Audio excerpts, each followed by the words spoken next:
মুক্তি লাভ করবে। তাকে আল্লাহ পাক বলবেন, ফেরেশতাদেরকে বলবেন, ও আমার ফেরেশতারা, আমার এই বান্দাকে জান্নাত এবং জাহান্নামের মাঝখানে রেখে দাও। জান্নাত এবং জাহান্নামের মাঝখানে লোকটি যখন থাকার জায়গা পাবে, সে জান্নাতের দিকে তাকায়া দেখবে আর কাঁদতে থাকবে। আল্লাহ পাক জিজ্ঞেস করবেন, বান্দারে, যুগের পর যুগ ধরে জাহান্নামে কেঁদেছ, আমি রব্বুল আলামিন জাহান্নাম মাফ করে দিয়া জান্নাত জাহান্নামের মাঝখানে রেখে দিয়েছি, আযাব থেকে তো বেঁচে গেছো, এখন কান্দো কেন? লোকটি বলবে, রব্বুল আলামিন কান্দি এই কারণে, জাহান্নাম থেকে মাফ করেছো, তোমার শুকরিয়া আদায় করি। জান্নাত তো আমার কপালে নাই, কিসমতে নাই, কিন্তু জান্নাত আমি এখান থেকে দেখতে পাচ্ছি, জান্নাতের সুঘ্রাণ আমার নাকে আসতেছে, কপালে নাই যাওয়ার। আমি কাঁদি এই জন্য, তুমি যদি মেহেরবানি করে আমাকে জান্নাতের দরজার কাছে একটু দাঁড় করায় দিতা, প্রাণ ভরে তোমার জান্নাতের দৃশ্যটা একটু দেখতাম। আল্লাহ পাক তার আরজি পূরণ করবে, বলবেন যাও, ফেরেশতাদের বলবেন এর জান্নাতের দরজার কাছে দাঁড় করায় দাও। জান্নাতের দরজার কাছে দাঁড়িয়ে লোকটি আবার কান্না শুরু করবে। আল্লাহ পাক প্রশ্ন করবেন, এবার কান্দো কেন? লোকটি বলবে, রব্বুল আলামিন কান্দি এই কারণে, জান্নাতের এই দরজায় দাঁড়ায়া জান্নাতের অফুরন্ত নেয়ামত কিছুই ভালো করে দেখা যায় না, শুধু অল্প জায়গা দেখি। যদি তুমি আমারে দয়া করে জান্নাতের মাঝখানে দাঁড় করায় দিতা, চতুর্দিকে তাকায়া তাকায়া দেখা কলিজারে ঠান্ডা বানাইতাম। তবে আমি ওয়াদা করি, জান্নাতের কোনো নাজ নেয়ামত, কোনো ফল আমি খাবো না, ধরবো না, সইব না। একটুখানি মেহেরবানি করে মাঝখানে দাঁড় করাইয়া দাও, জানদারে ঠান্ডা করি। আল্লাহ রব্বুল আলামিন ফেরেশতাদের বলবেন, আমার এই বান্দারে জান্নাতের মাঝখানে দাঁড় করাইয়া দে।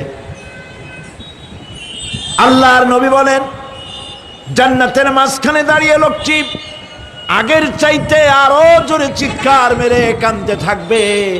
আল্লাহ পাক বলবেন, বান্দারে কি হলো তোর? দরজার কাছে আসতে চাইছিলে, আইনা দিলাম। আবার এবার মাঝখানে আসতে চাইছো, তাও এনে দিয়েছি, আবার কান্দো কেন? লোকটি বলবে, রব্বুল আলামিন এবার কান্দি এই জন্যে, তুমি যখন দয়া করে একটিবার জান্নাতের মাঝখানে এনে আমাকে দাঁড় করায় দিয়েছো, তুমি রহমান রহিম গফুরুর রহিম, এই জান্নাত থেকে আবার আর বাইর করে দিও না। আল্লাহ রাব্বুল আলামিন বলবেন, ও আমার বান্দারে, আমার এই জান্নাত তোর খুব পছন্দ হয়েছে নাকি? লোকটি বলবে, রব্বুল আলামিন কলিজা ঠান্ডা হয়ে গেছে, ভাবতেও পারি নাই জান্নাত এত সুন্দর। আল্লাহ পাক বলবেন, বান্দারে এরকম একটি নয়, দুইটা নয়, তোর জন্য আমি 10টা জান্নাত এরকম রিজার্ভ করে রাখছি। সুবহানাল্লাহ। আল্লাহ পাককে ভয় করে পৃথিবীর সমস্ত পাপ থেকে যারা নিজেকে রক্ষা করবে, আল্লাহ তাদের জন্য এই জান্নাত রেখে দিয়েছেন। সুবহানাল্লাহ। সেই জান্নাতের রিসিপশন আপনারা আন্দাজ করতে পারবেন না, রিসিপশন কারে কয়। কি এর প্রধানমন্ত্রী আর প্রেসিডেন্ট, 4-5টা পুলিশ আর আর্মি আসে একটা ফট করে সেলুট মারলো, বা শেষ হয়ে গেল, এরকম না। জান্নাতীদেরকে রিসিপশন দেওয়া হবে। জান্নাতীরা যখন আল্লাহর হুকুমে জান্নাতের দিকে যেতে লাগবে, আর যখন জান্নাতের কাছে চলে যাবে, আল্লাহ রাব্বুল আলামিন শোনায় দিচ্ছেন, হাত্তা ইযা জাউহা ফুতিহাত আবওয়াবুহা ওয়া ক্বালা লাহুম খাজানাতুহা সালামুন আলাইকুম তিবতুম ফাদখুলুহা খালিদিন। সুবহানাল্লাহ। জান্নাতীরা যখন জান্নাতে প্রবেশ করার দরজার মুখোমুখি হবে, তার রক্ষীগণ তখন বলবে, সালামুন আলাইকুম, আল্লাহর শান্তি তোমাদের উপরে বর্ষিত হোক। সুবহানাল্লাহ। দুনিয়ার টাটকা টাটকা সুখগুলি 2 পা দিয়ে ঠেলে দিয়েছো, টাটকা সুখগুলি গ্রহণ করো নাই, হারাম খাও নাই, আল্লাহর দ্বীন কায়েমের জন্য রক্ত দিয়েছো, জীবন দিয়েছো, কষ্ট করেছো, আল্লাহকে ভয় করেছো, আমাদের সালাম গ্রহণ করো। জান্নাতের মধ্যে ঢুকে যাও চিরকালের জন্য, সুবহানাল্লাহ। আর বাইর হওয়া লাগবে না, চিরকাল এই জান্নাতের মধ্যে তোমরা বসবাস করতে পারবে, আল্লাহ রাব্বুল আলামিনের ফেরেশতারা বলে দিলেন। জান্নাতের মধ্যে আল্লাহ পাক হুরদের সঙ্গে জান্নাতীদের বিয়ের ব্যবস্থা করে দিবেন। কোরআনে কারিমে আল্লাহ পাক বলেন, মুত্তাকিনা আলা সুরুরিম মাসফুফাতিন ওয়া যাওয়াজনাহুম বিহুরিন ঈন। সামনাসামনি ভাবে সাজানো সারি সারি আসন সমূহের উপর তারা ঠেস লাগায় বসে থাকবে, আর আল্লাহ রাব্বুল আলামিন হুরদের সাথে জান্নাতীদের বিয়ের ব্যবস্থা করে দিবেন। যেসব হুরের সঙ্গে বিয়ে হবে তাদের আল্লাহ পাক বিবরণ দিচ্ছেন কি রকম হবে তারা। লাম ইয়াতমিসহুন্না ইনসুন ওয়ালা জান। এর পূর্বে জিন এবং ইনসান এদেরকে কেউ স্পর্শ করে নাই।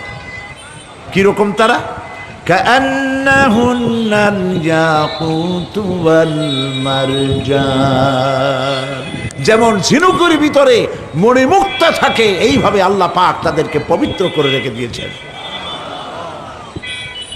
আমার প্রিয় ভাইরা, আল্লাহ রাব্বুল আলামিন কোরআনে কারীমের ভিতরে বলেছেন, ফাবিআইয়ি আলা'i রাব্বিকুমা তুকাদ্দিবান।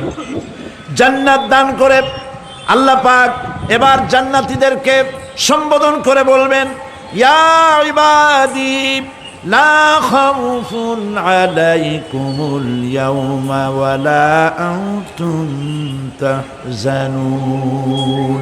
হে আমার বান্দারা, লা খাউফুন আলাইকুমুল ইয়াওম, আজ আর কোনো ভয় নাই। সুবহানাল্লাহ, সুবহানাল্লাহ। আজ আর কোনো ভয় নাই, কোনো চিন্তাও নাই, আরামে এই জান্নাতের মধ্যে বসবাস করো। এরপরে আল্লাহ পাক জিজ্ঞেস করবেন, ও আমার জান্নাতীরা, আমি যেসব ওয়াদা করছিলাম আমার ওয়াদা মোতাবেক সমস্ত নিয়ামত পেয়েছো? তারা বলবে, হ্যাঁ পেয়েছি, সব নিয়ামত আপনার ওয়াদা মোতাবেক সব পেয়েছি। আল্লাহ রাব্বুল আলামিন বলবেন, সব পাও নাই, ওয়ালাদাইনা মাজিদ, আমার কাছে আরো বেশি আছে। সুবহানাল্লাহ, আমার কাছে আরো বেশি আছে। জান্নাতীরা বুঝবে না সে আরো বেশিটা কি, এর থেকে আর বেশি কি। প্রিয় ভাই সব, নবী করিম সাল্লাল্লাহু আলাইহি সাল্লাম বলেছেন, জান্নাতের সুখ আর শান্তি কোন চোখ নাই যা দেখেছে, যা কোন অন্তঃকরণ নাই যা কল্পনা করতে পেরেছে। এই জান্নাত মুত্তাকিদের জন্য আল্লাহ রাখছেন। সুবহানাল্লাহ। জান্নাতীরা ভাবতেও পারবে না সেই নিয়ামতগুলি কি। প্রিয় ভাই সব, সেই মুহূর্তে আল্লাহর নবী মুহাম্মদুর রাসূলুল্লাহ সাল্লাল্লাহু আলাইহি ওয়াসাল্লাম বলবেন, রব্বুল আলামিন, আমার উম্মতেরা জান্নাতীরা বুঝতে পারে নাই আপনার কাছে কি নিয়ামত আরো বেশি আছে। আমার এই উম্মতেরা জান্নাতীরা আপনার ওয়াদা মোতাবেক সব পেয়েছে, কিন্তু একটি জিনিস এখনো তাদের কিসমতে হয় নাই।